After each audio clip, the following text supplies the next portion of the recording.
ஒருத்தர் ஒரு ஜாதகம் பார்க்கும்போது அப்பார்ட்மெண்ட் வீடாகவே வாங்குவார்கள். அதுக்கெல்லாம் என்ன காரணம்?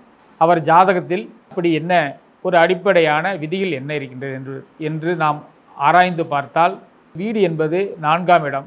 4ஆம் அதிபதி லக்கணத்திற்கு 10ஆம் இடத்திலோ அல்லது 11ஆம் இடத்திலோ அல்லது 12ஆம் இடத்திலோ இருந்தால் நிச்சயமாக அவர்கள் அந்த அப்பார்ட்மெண்ட் வீடு வாங்குவாங்க.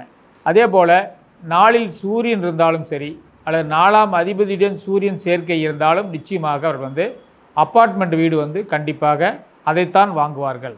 அப்படி நாம் இந்த அப்பார்ட்மெண்ட் வீடு வாங்குவது தேர்வு செய்வது இதனுடைய அடிப்படையில் தான் என்பதை உங்கள் மூலியமாக நான் தெரிவித்துக் கொள்கிறேன். அதே போல் இப்போ ஒரு சொத்து இருக்கின்றது, அதை பாதி மட்டும் வாங்குவார்கள்.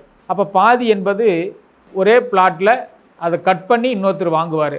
அதை எதை வைத்து நாம் தெரிந்து கொள்வது என்றால், 4ஆம் அதிபதி வக்கரமாக இருந்தாலும் சரி அல்லது நாளில் ஒரு வக்கர கிரகம் இருந்தாலும் சரி அல்லது 4ஆம் அதிபதியுடன் வக்கரகம் கிரகம் சேர்ந்திருந்தாலும் நிச்சயமாக அதிகமாக இருக்கிற பிளாட்டை கட் பண்ணி ஒரு பார்ட்டு மட்டும் வாங்கிக்குவாங்க, ஒரு துண்டு மட்டும் வாங்கிக்குவாங்க.